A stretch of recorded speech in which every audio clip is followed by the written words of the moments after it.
So I've got y equals the tangent of the inverse sine of x minus x square roots of 1 minus x squared.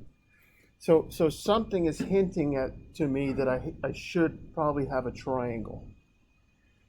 And it's probably two things. Certainly the tangent of an angle would tell me I have a triangle, or the inverse trig would tell me I have a triangle. So I'm going to say theta is my inverse trig, right?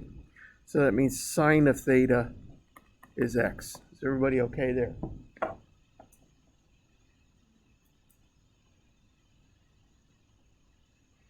So that gives me my triangle. And I know sine is opposite over hypotenuse, and the remaining side, right, by Pythagorean theorem is there. Anybody need help with any of that?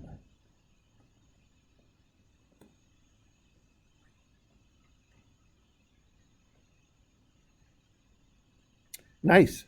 So I think we're ready to take the derivative on this one, since the inverse trig is so simple, right? I know y prime is the derivative of tangent. That is what? Secant squared. And I'm just going to call it theta times the derivative of the arcsine, which is 1 over square roots of 1 minus x squared.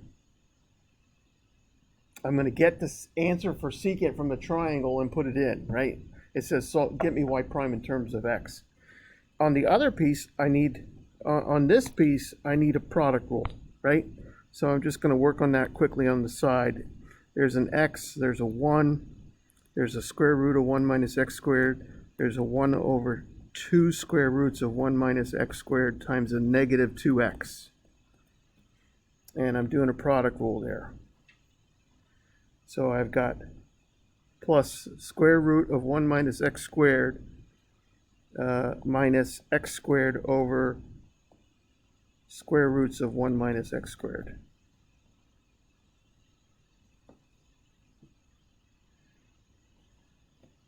How are we doing there? Or some of you asked about that one, so you're okay, good. So it looks like I already have an LCD, but let me put my secant in first before I worry about combining things. So secant looks like what? 1 over this, right? 1 over the square root of, yes? But I need to square it. So 1 over the square root of 1 minus x squared quantity squared, right? And then everything else, I'm just kind of putting it in. I'm changing my order a little bit.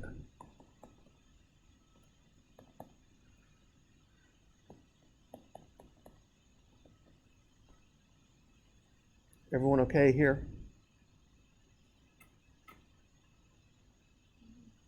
Nice. So when I square this first piece, I get 1 over 1 minus x squared times another square root of 1 minus x squared. And that's going to be my LCD.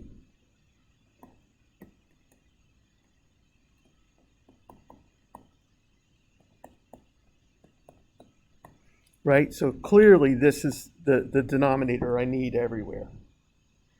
So in my middle term, I'm going to multiply by 1 minus x squared over itself. And in my other term, I'm multiplying by that whole denominator over itself.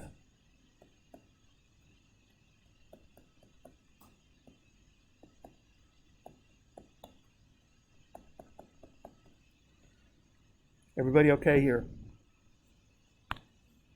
Nice. And again, I'm doing the algebra the way I do my algebra. You do your algebra the way you do yours, right? So, if it's something I'm doing that you're not understanding, you make sure you do the problem over on your own, and then let me see what you do. So what's nice about this now is I know I have one single denominator, and that is 1 minus x squared to what power?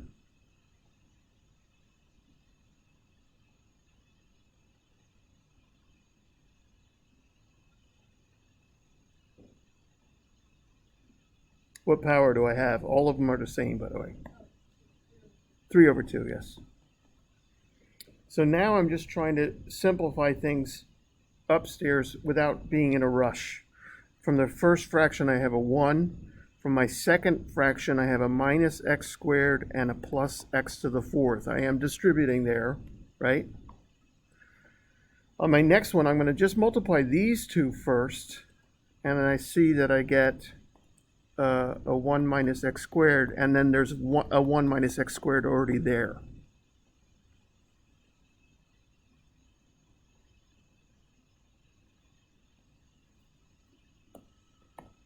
So I just have to do that 4-letter F word here, FOIL, right?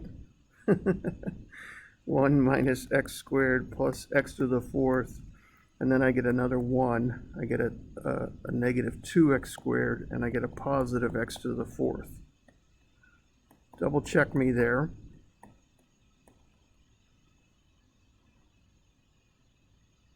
Yeah, that looks right.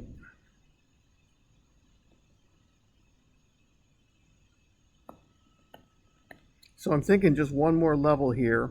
It looks like I have a 2x to the fourth, a minus 3x squared, plus 2, all over that 1 minus x squared quantity to the 3 halves.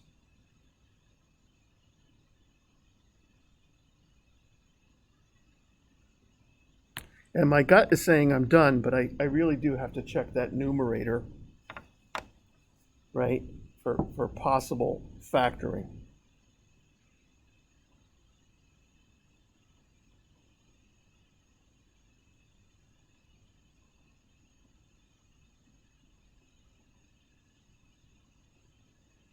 I really don't think it factors, but I'm going to take a look at the graph of it.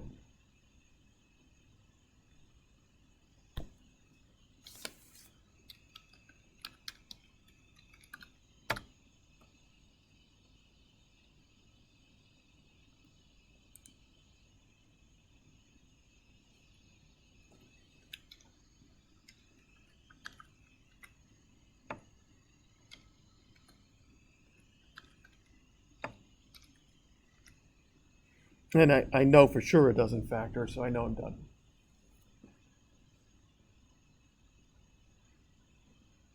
Right? I know it doesn't factor because it doesn't hit it has no roots, right? It has complex roots, but we don't bother with those in calculus.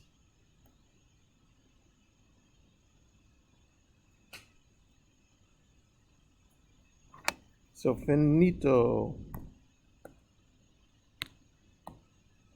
A little easier when I'm saying what I'm doing, Arsama, you think? As opposed to just reading it, because you can't tell maybe where I am on the page. And it's, yeah. Yeah, yeah. Yes, of course.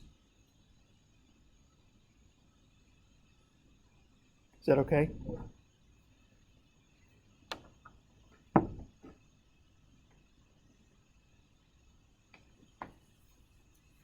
All of this LCD stuff is going to stop at Calc 2. So all of this hideous algebra will kind of go away in Calc 2. But we need it for chapter 4 in Calc 1.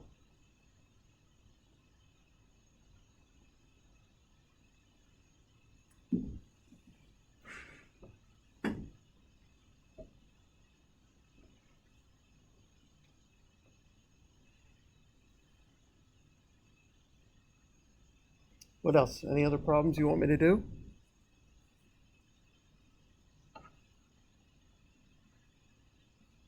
You still can ask for problems tomorrow, right? But Thursday when you come in, we just go right to the test, okay?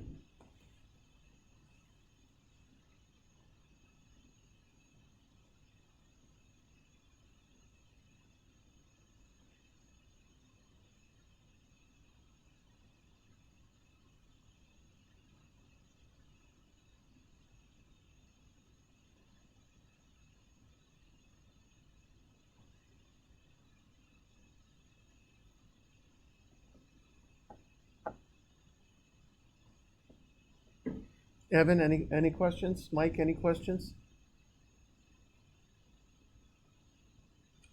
Arsema, anything else? Okay, nice. Tia, anything?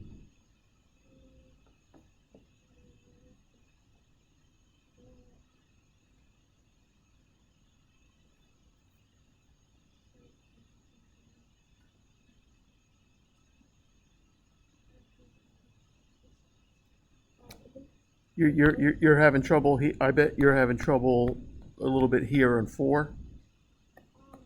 No, remember the whole like sign thing that we Yeah. did before? So again, I think that's true. Oh yeah, when we do the product rule, Yes. we exclude the negative, right? Because we're subtracting the derivative of x through 1 minus x squared. Yeah. Yeah. We're not. Yeah. So there's already a negative there, right? So on this one, I've got the inside is 1 minus x squared, right? So the derivative of the inside is negative 2x. And that negative stays in the product rule. So when we put that there is a negative, that applies to our derivative? It applies to this term of that derivative. Remember the first one? Yeah, well, so remember, it's right. It's product rule is we're moving this way. So I'm saying this product plus this product. Right, so I see in the original problem the minus x. Yeah, I see it as like minus and then times. yeah. You could have. Yes, I agree with you. You could have done it that way. You could have called this a minus x, and this would be a. If we just take the derivative of what's in the pink box, the product rule. Oh, you're right. You're right. You're right. I screwed it up, didn't I? I screwed it up. Damn it. I screwed it up. I screwed it up. Good catch. So wouldn't you have to redistribute the derivative? Yeah, I think it's going to be better for me to take it. So sorry about that. I take this first piece as a negative x, and then my derivative is negative 1. And this becomes positive, and this becomes negative. You're right. Either way, I could have I could have done the product rule without the negative and then distributed the negative. That's what Tia is saying. Or you can include the negative and Exact. Yes. So I gotta do some repairs. This is positive. This is negative. This is positive. This is negative. So this is positive. This is negative. This is all going to turn into a negative. Please don't be copying this. Just to try it again on your own. And let's make sure we get here. So I have 1 minus x squared, plus x squared, minus x to the 4th, minus 1, plus 2x squared, minus x to the 4th. It doesn't change much but the coefficients, but that's fine. But the 1's will cancel here. And I get minus 2x to the 4th plus 3x squared.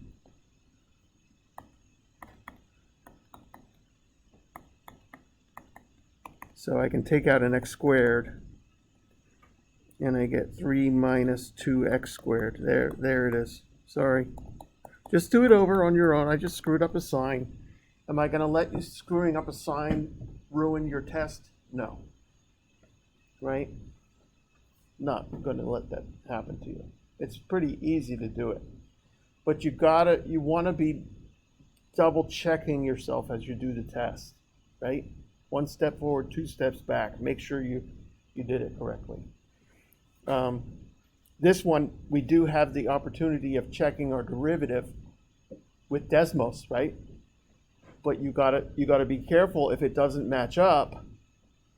Like Arsema, is it okay if I include that one little weird thing that happened to you on Desmos? Yeah. So she had in Desmos, she had ddx of 2 to the x, right? And that gave her some graph. Yep. And then she also had ln of 2 to the x, right? That's what we ended up getting for our derivative. But Desmos read it as ln of 2 times 2 to the x. And so it wasn't matching up. And she's like, where am I making a mistake? And I said, well, just put the 2 to the x first, right? And then it understands it. So Desmos, anyway, likes parenthesis around the argument of sine or any trig or any any function. So again, you can check your work on Desmos, but the whole idea is to not freak out. And certainly, if it's a technology issue, right? You're allowed to ask me anything, right? If you say to me, "Is this right?" I'm probably not going to directly answer you, but I might look at things and say, you know what? Put parenthesis around that that 2 in the ln of 2, and then that fixed it. I told her to put it first, the 2 to the x, and that fixed it too.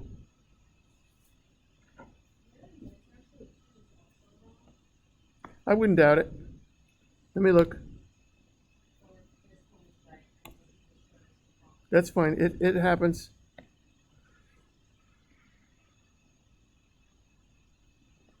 Number 6, right?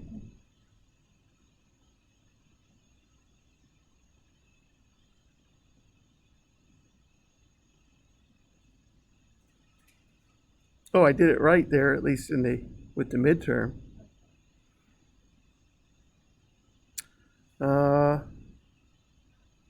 Yeah, looking fine there.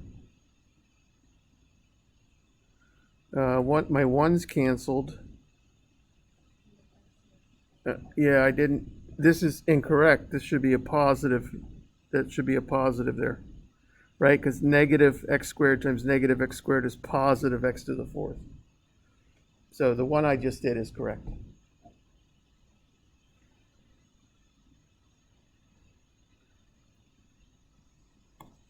And so you know how to check, so do it over on your own, put it into Desmos, make sure it works, right? Do you want to see me do that again in Desmos? Yeah. I know you know how to do it. I know Arsema knows how to do it. I want to make sure everybody else knows how. Does anybody want to see me do the check in Desmos for this solution? Sure. So in Desmos, I'm putting in, and I learned a little bit from you. I don't need to say the y equal. I just like to say the y equal, just it's a little bit more whatever. And what did I have? I had the sine, I had the tangent of the arcsine of x, right? Minus x square roots of 1 minus x squared. That's the original problem. Oops.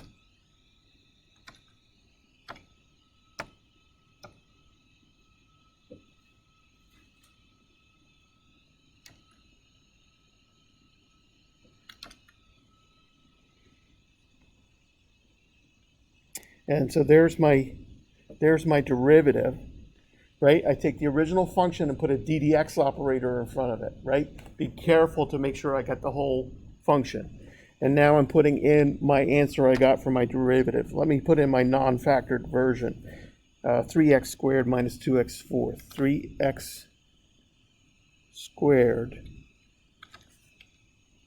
Oops. 3x squared minus 2x to the 4th, all divided by 1 minus x squared to the 3/2, right?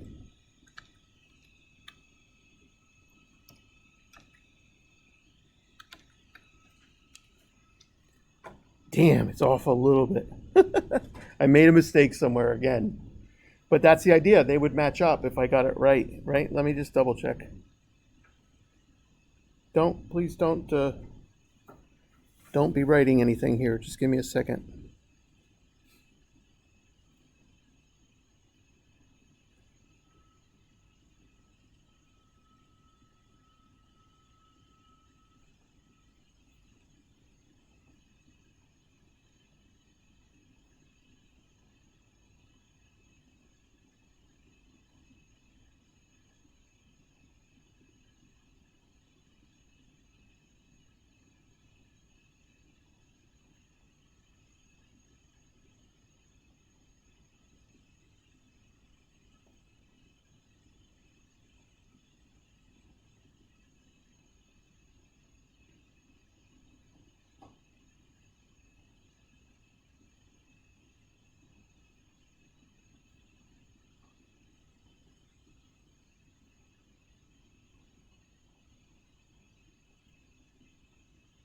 I got to do it over and figure out where I made my mistake, okay?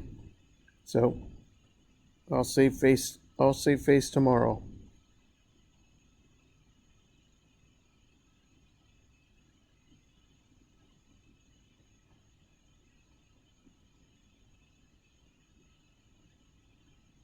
I can't find it yet.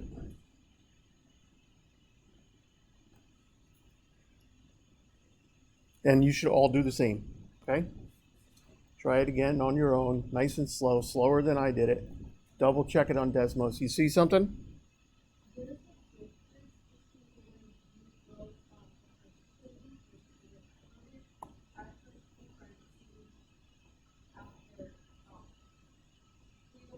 Oh yeah, yeah, yeah. So the parentheses said r times x, and then it was previously minus x. Yeah, if you put parentheses for that, So this oh, you're right. You got it. Oh my God, you also caught my mistake on the quiz. That's pretty awesome. I got one extra parenthesis now. Still didn't fix it. Yeah.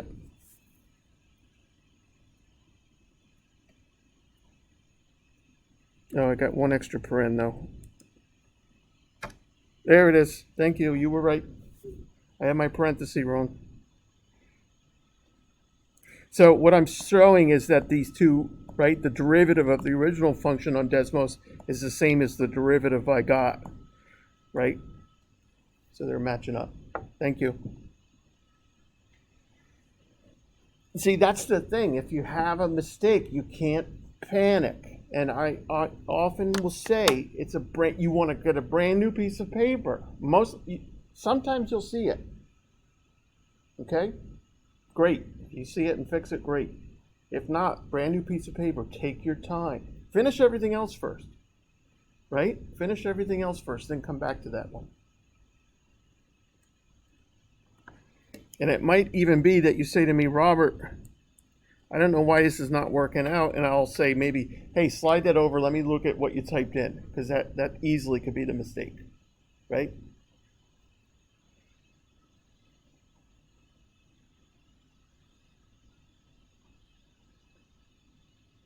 Nice. Anything else you want me to do?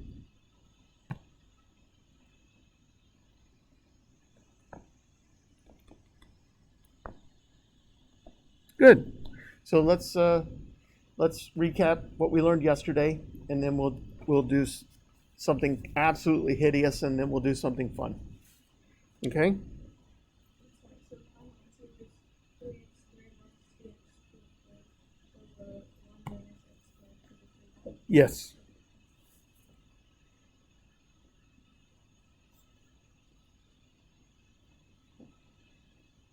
Cool. So let's do our recap.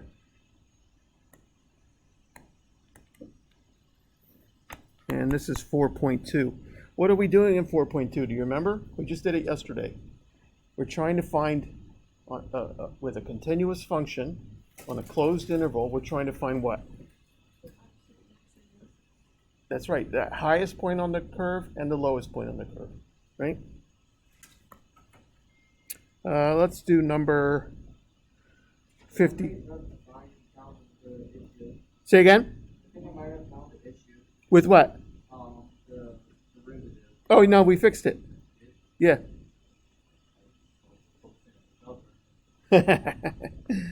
Okay, so let's do 51. This is 4.2, number 51. I will write it down if it's hard to see.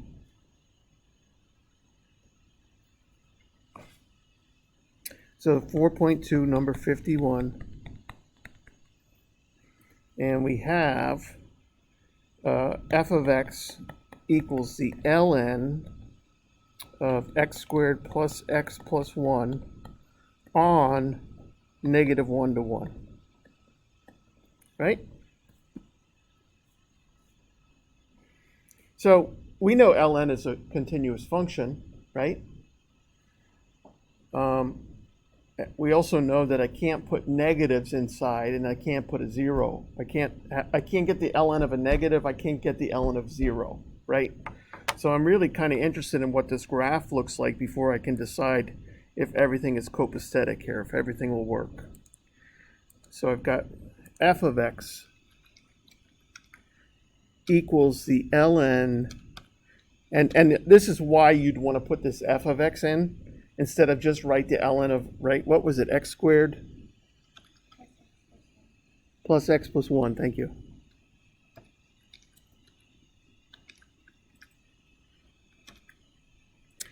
And we want that restriction from -1 to 1, right?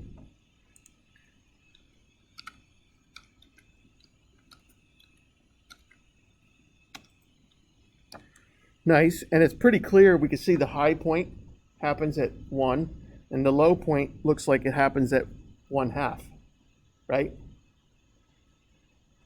So, but why do I want to do this? Because now I can go f of -1. This is the one benefit of why is it saying undefined? I don't think it likes my restriction here. Let me just, you got it? No, not the restriction, that when I type f of 1, it doesn't seem to like it. Yep. So you can see here, but now I can type f of -1 and get the answer right away, right? You see what I'm saying? If I type f of +1, right, I know I get a positive number. Yes? You with me?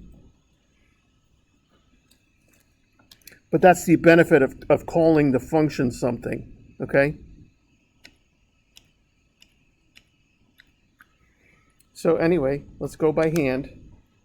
I know f of -1 is the ln of -1 squared minus 1 plus 1. So that's the ln of 1, or better yet, 0. What am I doing once I get that? Going back to Desmos and typing in that point, -1, comma 0, right? Just want to get that visual going, make sure I'm doing everything correctly. Yes, everybody with me? F of 1 is the ln of 1 squared plus 1 plus 1. So it looks like the ln of 3. And of course I could get that decimal, but I already know it's the high point, so why bother, right? So, but I'm going to plot the point 1, comma, ln of 3. Boom, there it is. Right, you follow me? Not no, yeah? Yep.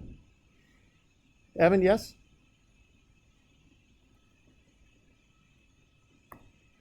Now what am I supposed to do? You remember our outline? Find the derivative. For an ln function, I'd take the derivative of the inside over the inside.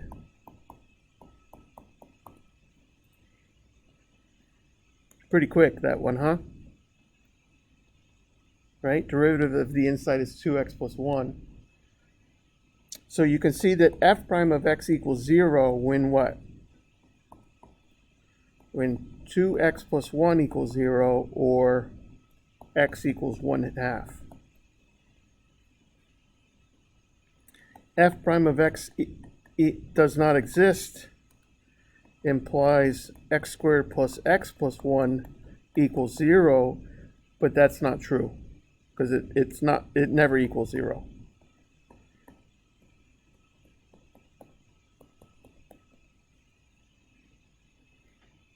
You agree with me?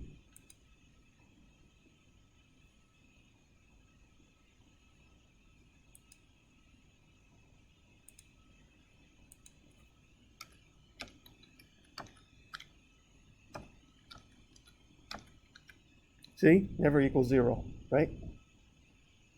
I just plotted that downstairs function. It never hits, it's always a positive number, right?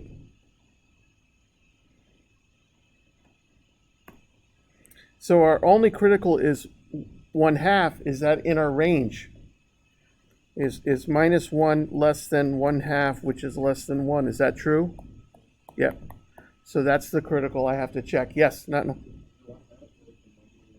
Thank you. Is it negative 1/2? It's negative 1/2. Thank you. Come on, Robert. Get it together.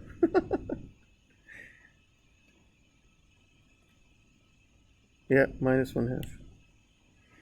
So now I just have to find f of minus 1/2. So it's the ln of minus 1/2 quantity squared minus 1/2 plus 1.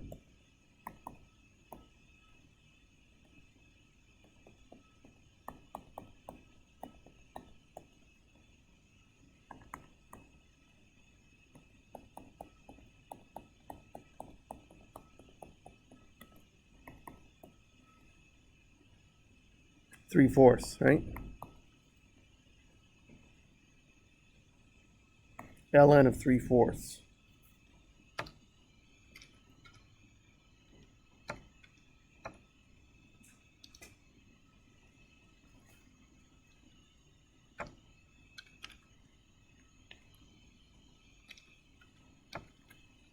Yeah. Oops.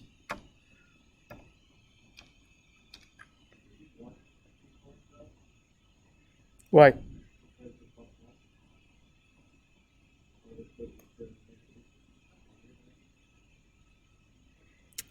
You agree with my arithmetic here? Yeah, so 3/4.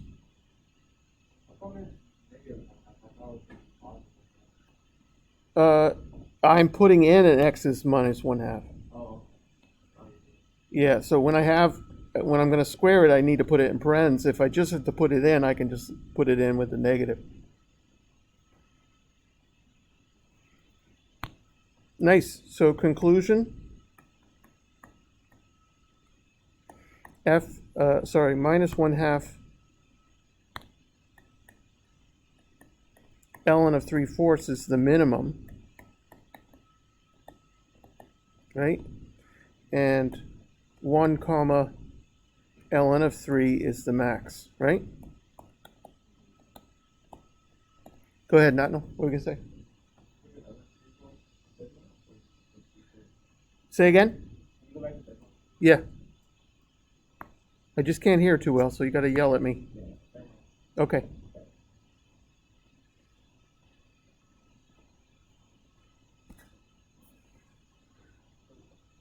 Mm-hmm. Yeah. Yep. Yep.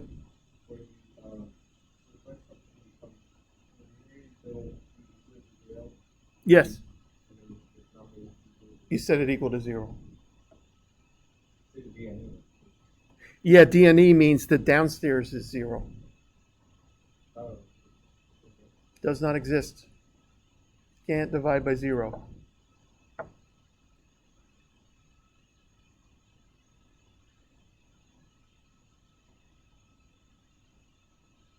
Nice. What problems did I say I like there? I like up to 59. For sure, up to 59. Okay?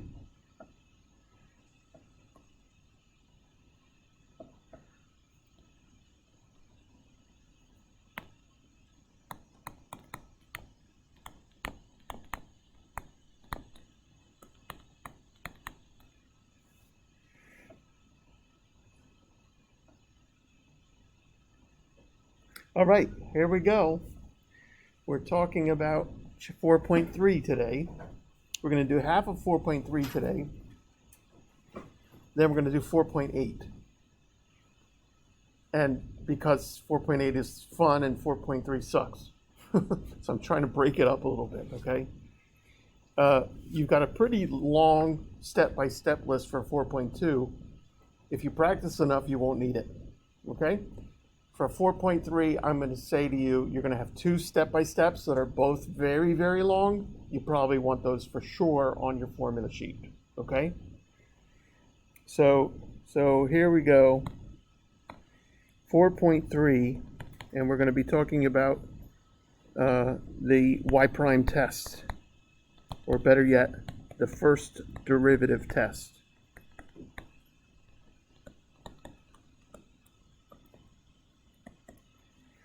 what we're testing for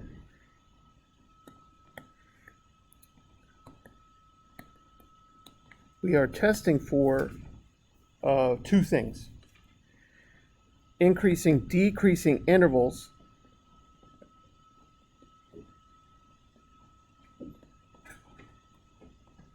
always open intervals,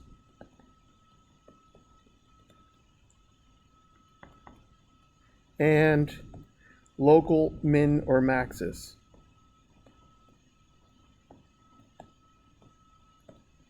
So meaning the top of the hill, right, a local min, or the bottom of a valley. Notice on both of these, I'm going to have horizontal tangents, right? If I'm at the bottom of a valley like that, I'm going to get a derivative of 0 down there, right? And at the top of the hill, again, when my skis are parallel to the ground, right, I'm going to get a derivative of 0 there. So those are the two things we're testing for when we do a first derivative test. When we do a second derivative test, we're testing for three things, okay? So you can already tell, wait till you see how long my step-by-step is for the first derivative test, but the second derivative test is even longer. So we need a couple of insights first.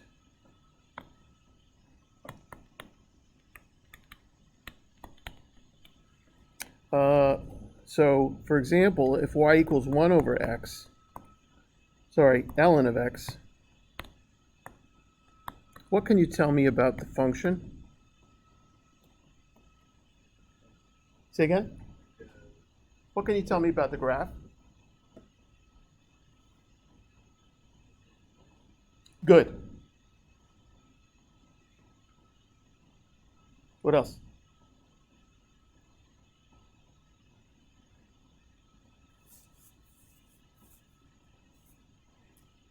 Cyril, I recorded everything. Say again? Positive in what sense? Okay, the domain are all non-positive non-zeros, right? Yes. What about the graph? What can you tell me about the graph? Yes, it's in quadrant 1 and 4, you could say, right? But is there anything else about it? There is a vertical asymptote of 0. Good.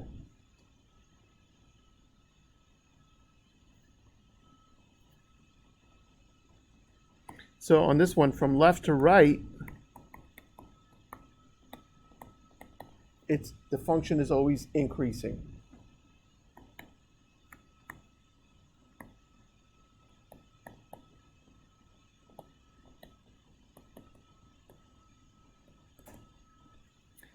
And of course, y prime is what? 1 over x. For x greater than 0, the derivative is always positive.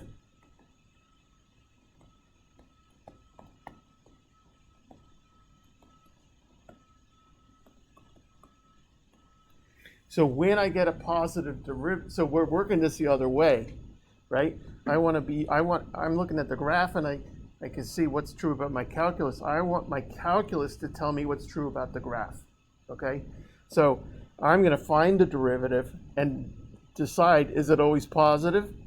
Then I know the function is increasing, right?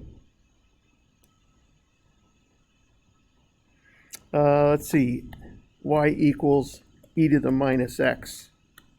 What do you know about it?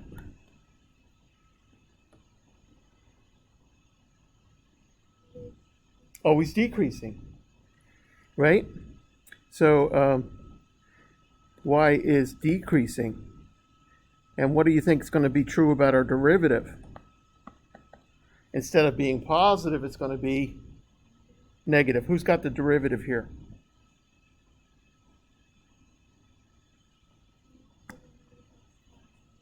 Nice. So e to the negative x, this part in green, is always positive, and so this negative out front makes the whole thing always negative, right? So if y prime is negative, y is decreasing.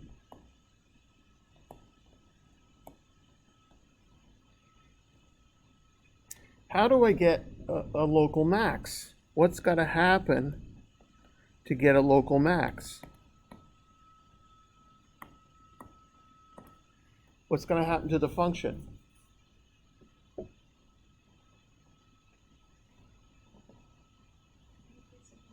Yes, it's got to go from increasing to decreasing.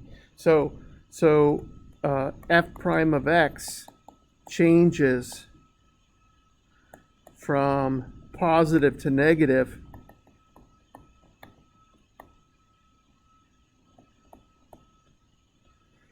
and f prime of x equals 0 in between, right?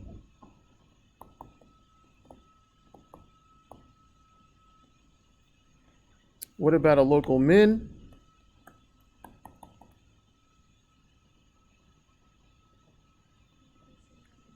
That's right. So f prime of x is negative, changes from negative to positive.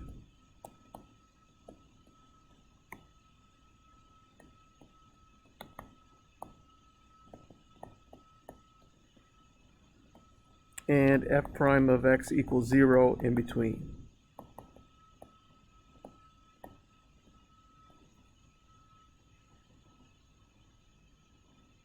So those are our insights. It's telling you everything that we're looking for when we do the first derivative test. Are we ready for a step-by-step? Does anybody need a minute before I start writing down the step-by-step?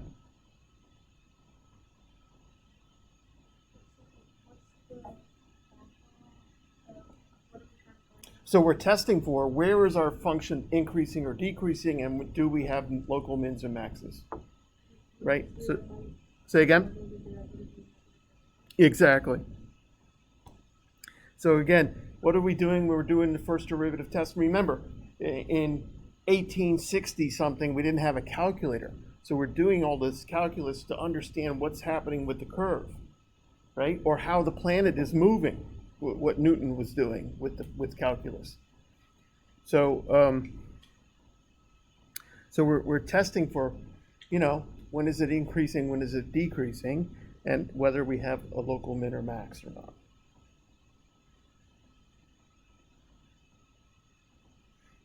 Okay, we ready? Step by step.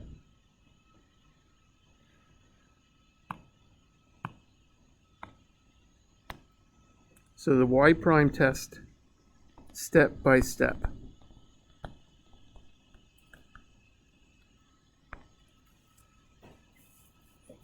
The problems in the book in 4.3 usually include both the first derivative test and second derivative test. So what I'll say to you is, once you're ready for the midterm, just practice the first derivative test with the functions, and then do the second derivative test with the functions, right? Don't do it all at once. It's just too much, okay? So we're going to graph f of x. We're going to find f prime of x. Note the domain, I guess.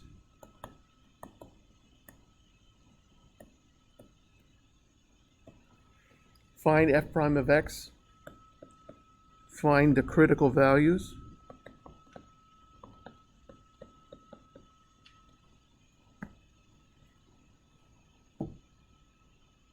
Don't let me go too fast.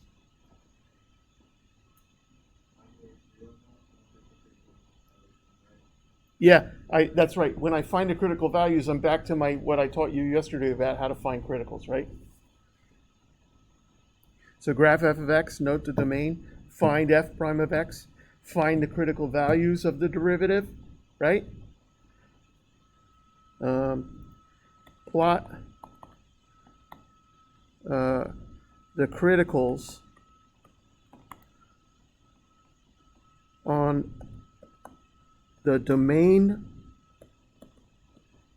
axis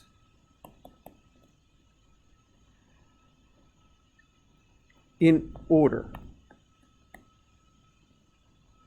So meaning if my domain, let's say, was from 0 to infinity, my domain axis would look like this, right?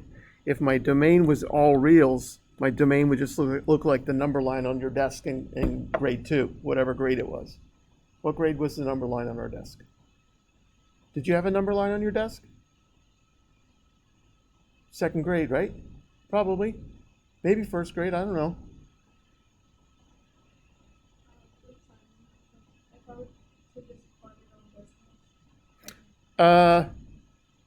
Yeah, so you're graphing f of x for sure on Desmos, right? Yeah, so you're going to find like a critical value of -1, +3, +7. When I plot them, I want to plot it like it's a number line. Exactly.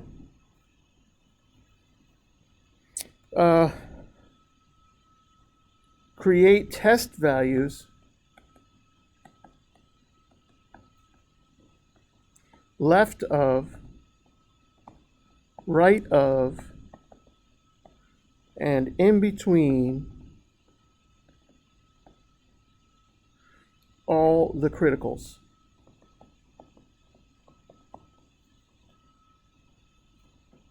It'll make more sense. Like right now, I'm telling you how to get to my house. I'm saying, hey, take that road that goes east-west until you see a building with a big yellow M on the roof, and then turn right, right? So I'm saying take East-West Highway, and then when you get to a McDonald's, turn right. Okay, so it doesn't make sense until you start doing it. So you got to really kind of wait for me here as I'm writing out these step by step. Plot the sign table on the number line. And the important here is note you can cheat because you have the graph.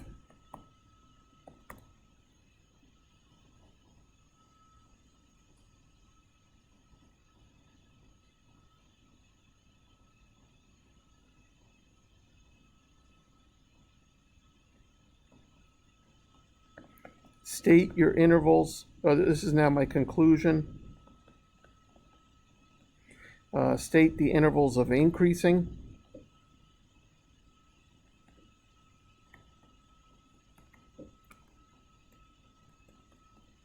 State the intervals of decreasing.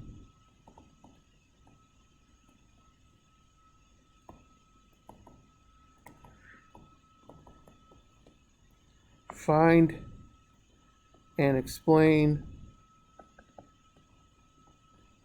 any local min or max. Just like I did in the insights. Right? I need it, if it's a max, it's got to go positive to negative derivative, and the point must exist, right?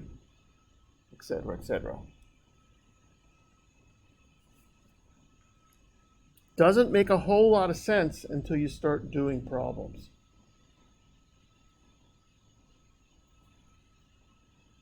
So I wonder, how are you going to put this on your formula sheet if you're not taking notes? But that's fine. You do what you want, okay? Here we go. First example. Let's do one nice and easy.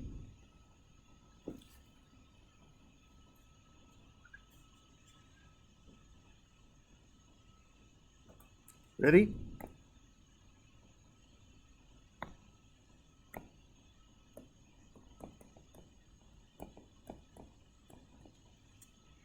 Let's take our function f of x equals x minus x cubed.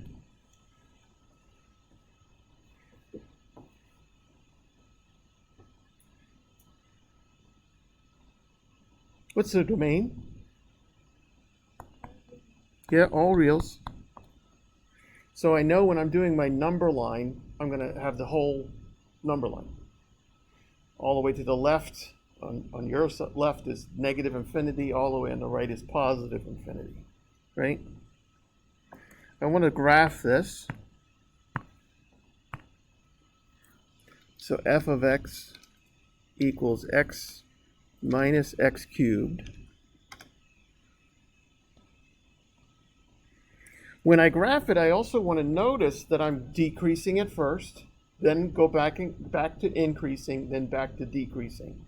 And clearly I have a local min and a local max. I got the bottom of a valley and I got the top of a hill. Everyone with me? Any of the guys with me? Yes? Yes? Okay, good. I'm a Pisces. I need attention. I'm sorry.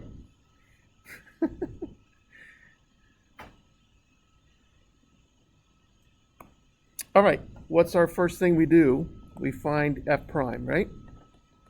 So I get what? 1 minus 3x squared.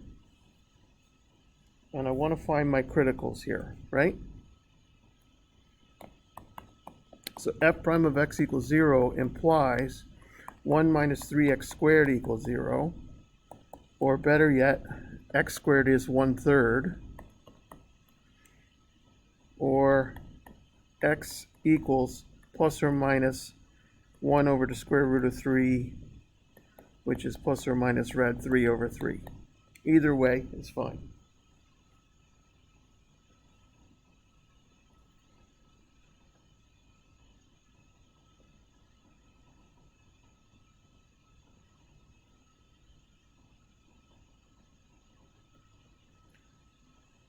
What's next thing on my step-by-step is plot the criticals on my domain axis.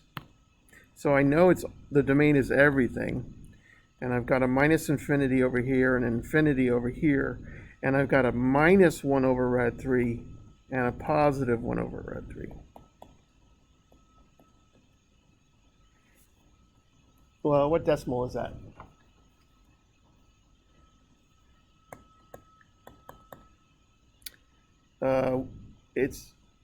It's definitely less than 1, right? 0.5? Nice.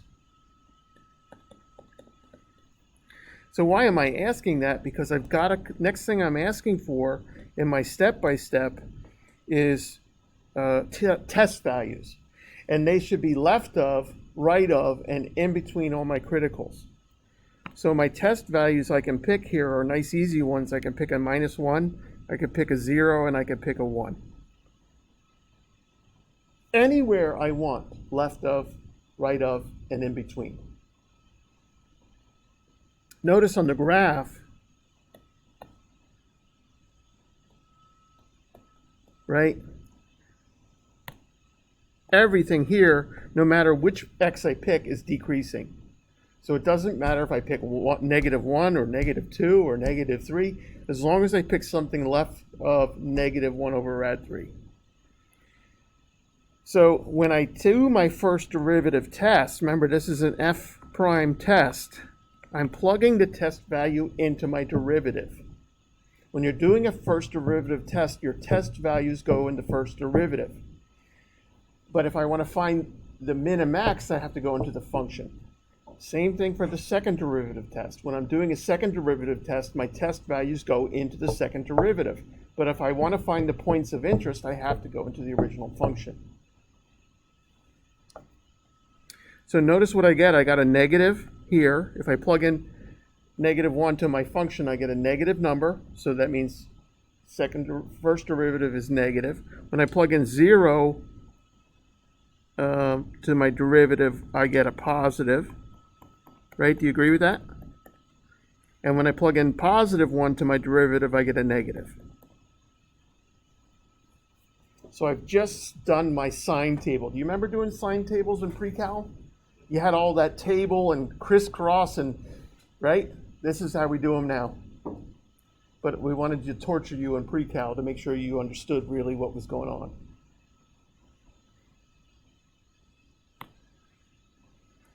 All right. Graphed it, got the domain, found the derivative, found the critical values, plotted them on, created test values, plot the sine table on the number line. So I know now what the first derivative is doing, and I'm ready to get my conclusion.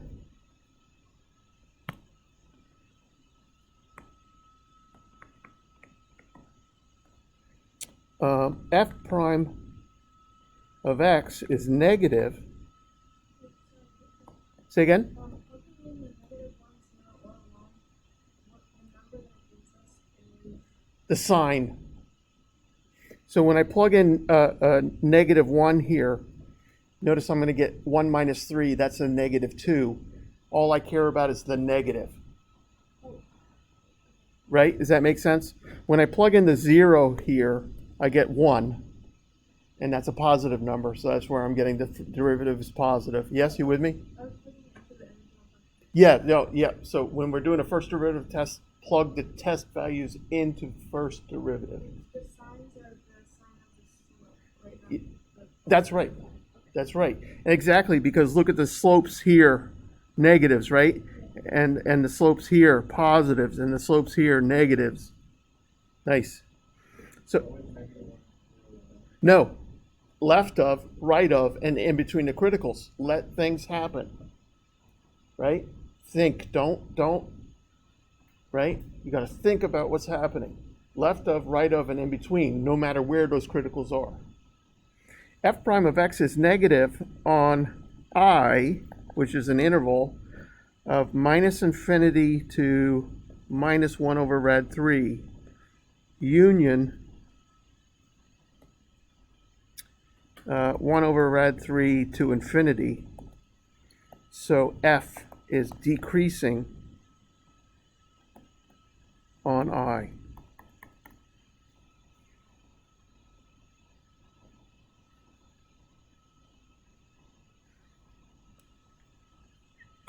F prime of x, is everybody okay there? It's a lot of writing. Remember what I said? I said it was hideous. So far, am I right? Yes, hideous. I said there's a lot of writing. A lot of writing. Can't do anything about it. Okay? Math is kind of like you're in jail. Are you going to sit there and be miserable? Or are you going to exercise, read a book, do some math, right? Don't choose to be miserable. Interval.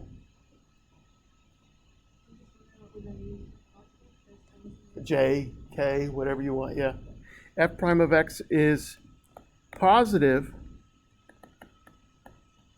on minus 1 over rad 3 to 1 over rad 3. So F is increasing on the same interval. So I'm writing it several ways. When I do it, I'll write it several ways. You can pick which way you want, right?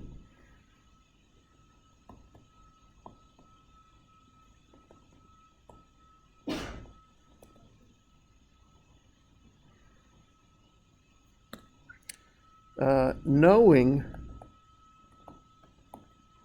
that f of plus or minus 1 over rad 3 equals plus or minus 1 over rad 3 minus plus or minus 1 over rad 3 cubed. Ugh.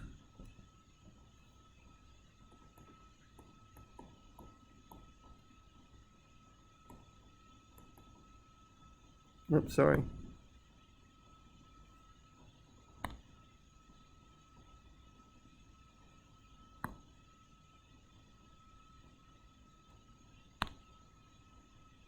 Minus plus 1 over 3 rad 3. So I'm just finding the values of the original function, right?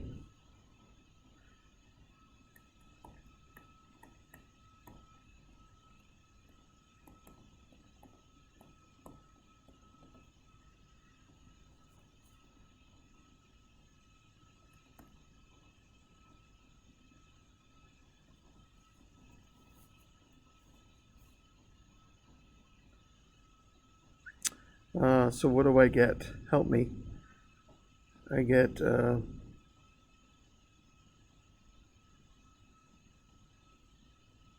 2 over 3 rad 3 or negative 2 over 3 rad 3 exists.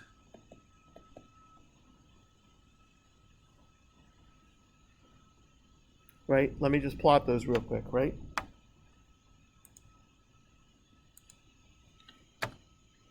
So the first one is -1 divided by square root of 3, comma, -2 divided by square root, 3 square roots of 3, right? So notice that's my first one.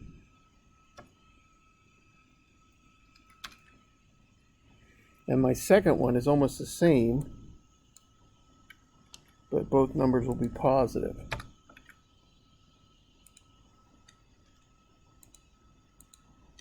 So I'm saying those 2 points exist. Why am I stating that? Because if I'm going to have a local min or a local max, the point has to exist. And I get that point from the original function, not from the derivative. I got the criticals from the derivative. I got the x values from the derivative, but I get the y values from the function. Yes? So this is like the same, kind of the same process as what we did yesterday. Exactly. But since there are no endpoints, the only option we have for the next is everything. Exactly. Beautiful. So I probably want to say f of -1 over rad 3 is -2 over 3 rad 3, and f of +1 over rad 3 is 2 over 3 rad 3, right? It's probably better than what I did.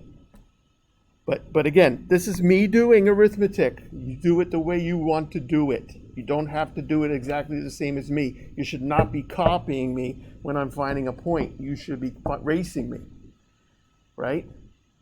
You should be trying to beat me there.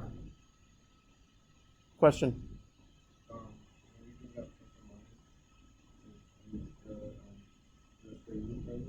Say again? So when I'm looking at the derivative, right, I got an x squared is 1/3. When I take a square root, I need a plus minus.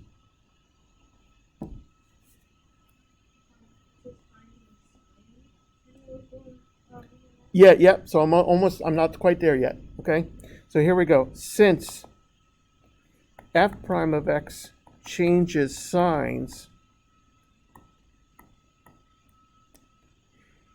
at x equal -1 over rad 3, and f of -1 over rad 3 equals -2 over 3 rad 3 exists, then -1 over rad 3 minus 2 over 3 rad 3 must be a local. Changes signs from what? From negative to positive.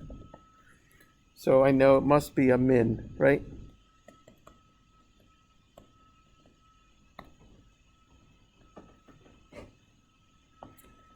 Since f prime of x changes signs from positive to negative at x equals 1 over rad 3, then 1 over rad 3, comma 2 over 3 rad 3 must be a max. Done. Look at that. Look at how hideous that is.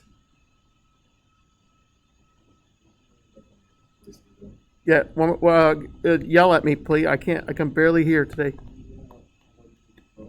Yes, thank you. I'm sorry, I'm old, I'm blind.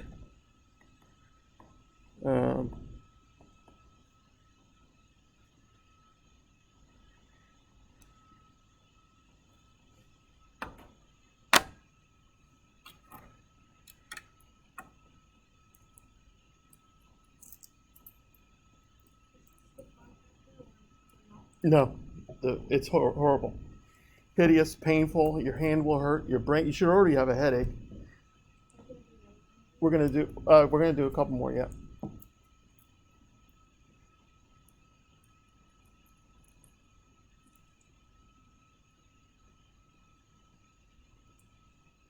And then we're going to do antiderivatives. That's fun. That's fun. That's the beginning of Calc 2. So we kind of, Calc 1 and Calc 2 here, usually at every school, will overlap a little bit. In Calc 1 is derivatives and their applications. Calc 2 is antiderivatives, undoing the derivative and what that tells you. So, and their applications.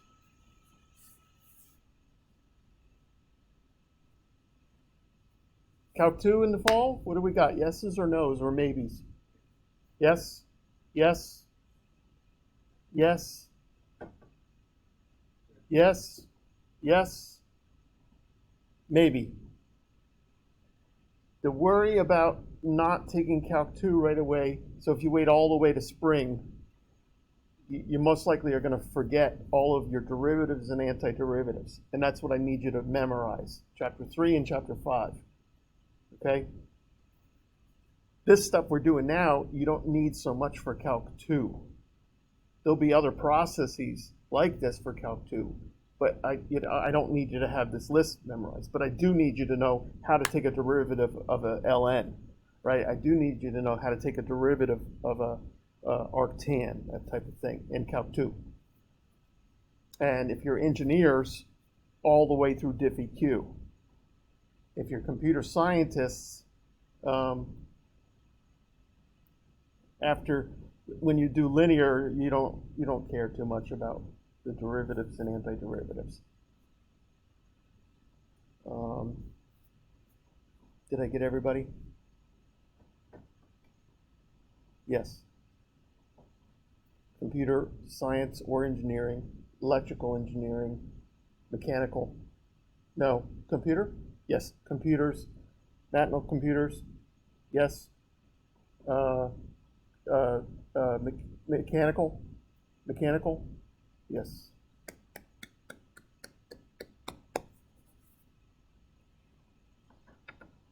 All right, let's do a tough one. So I'm looking at section 4.3. And if you read the directions, it's giving you things like, well, do everything on this. Do the first derivative test, do the second derivative test, et cetera, et cetera. Let's do number 37. I like 37.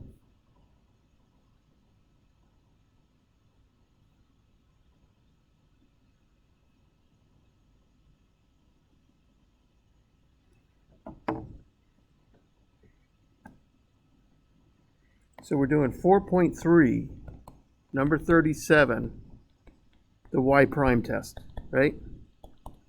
First derivative test, yes? And my function is f of x equals the ln of 1 minus the ln of x.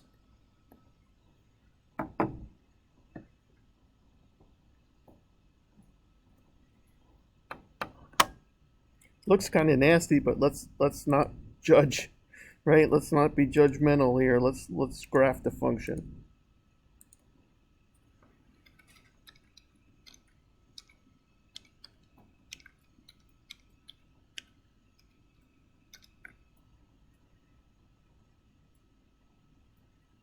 Well, looks kind of simple for first derivative test. What are you thinking?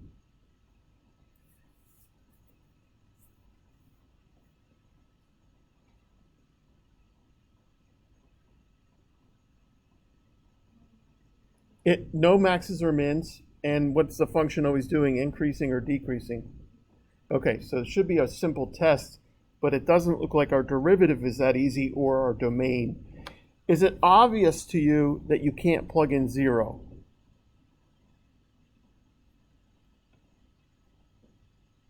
Yeah, right? Because that means I'd be plugging 0 into the ln of x. I can't do that. So it's got to be bigger than 0, and then I got to make sure that 1 minus ln of x is positive, right? So I know that x must be greater than 0 from here, correct?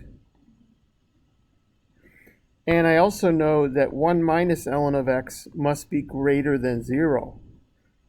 have to put positive numbers in my domain, right? So what does that mean? Ln of x is got to be less than 1. So e to the ln of x has got to be less than e to the 1. So x must be less than e. So the domain is 0 to e. Say again? What? One more time? What? Okay, tell me where.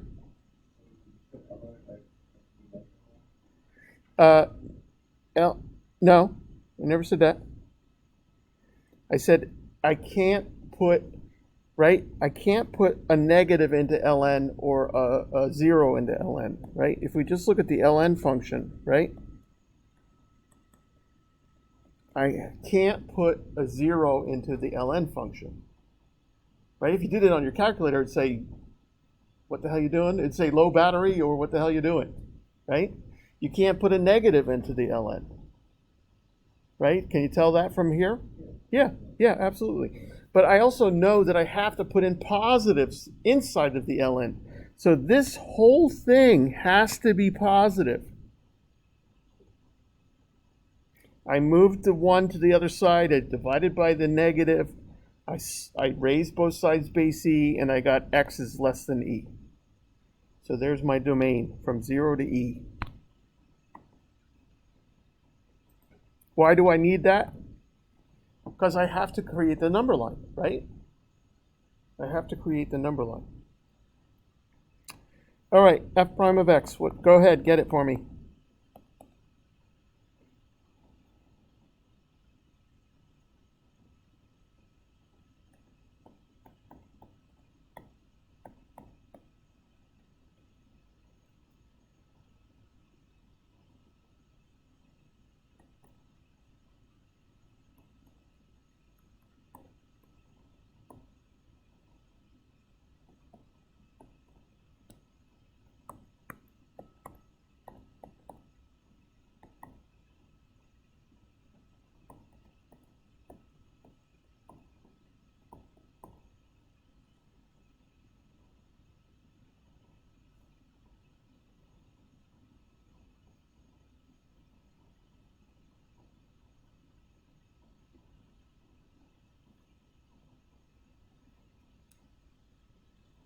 Anybody get there?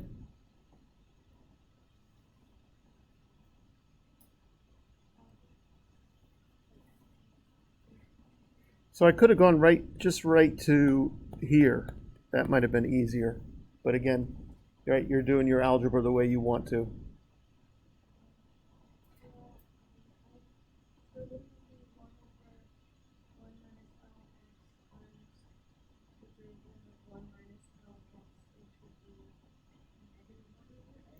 Okay, but when we do a derivative of a ln, we do the derivative of the inside over the inside, right? So here's the derivative of the inside over the inside. And then I'm just clearing my fractions. Say again? It's because it's, wait, what did I do? Sorry, you're right. Damn it.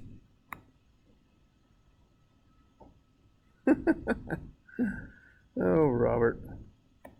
What is wrong with me today? The derivative of 1 minus ln of x is 0 minus 1 over x. Right? You're right.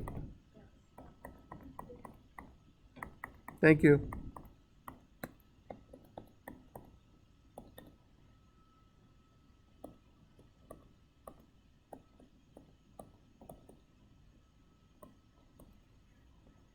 Thank you.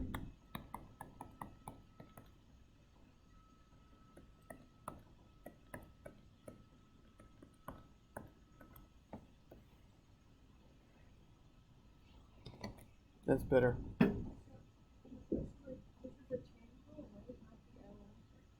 The ln trick. The ln. So derivative of an L. So if y equals ln of u, y prime is u prime over u. That's the one we have memorized.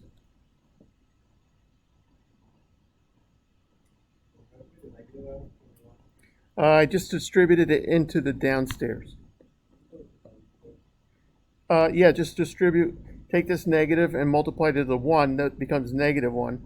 Multiply it to the ln, negative ln, it becomes positive ln. I just distributed the negative 1 into the factor.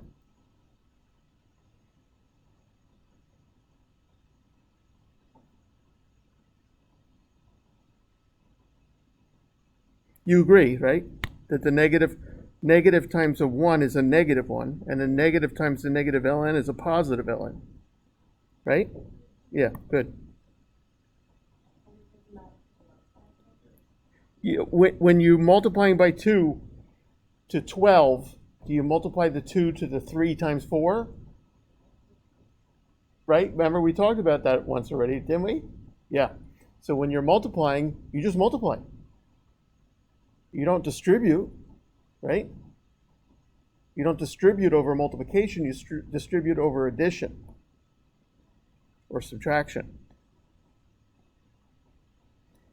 What are my criticals?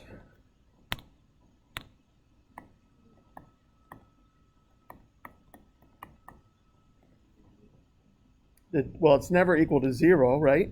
Upstairs is never equal to 0. Downstairs it is when x is 0 or x is what?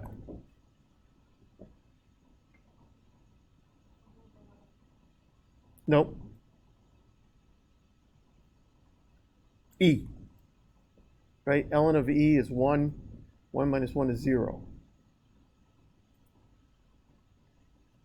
But remember, my number line only goes from 0 to e and open, right?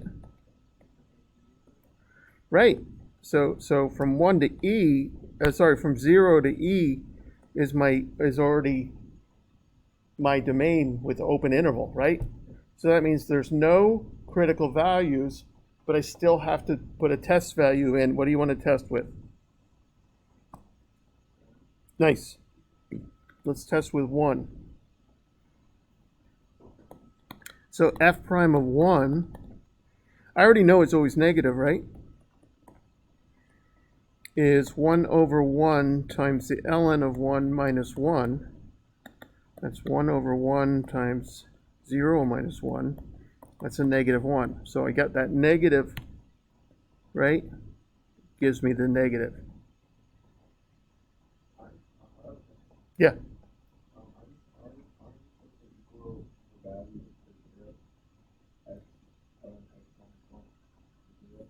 Yeah, that you're thinking of the endpoints, right, of the previous section, but this is an open interval, right? I tested in between the criticals, so I had no criticals, but I still have to test, right? Or my criticals were the endpoints, so I still had to test between them, right? I got criticals of 0 and e. That's the end of my whole interval, right? So I had to test in between them. So we picked 1. Did I have to plug it in, or could I just look at the graph? Could I just look at the graph and see that the derivative is always negative? Because the function is always decreasing. Conclusion.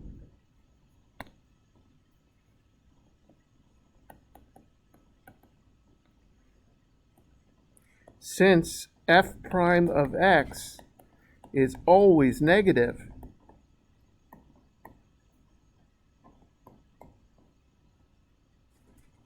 f of x is decreasing on 0 to e. Done.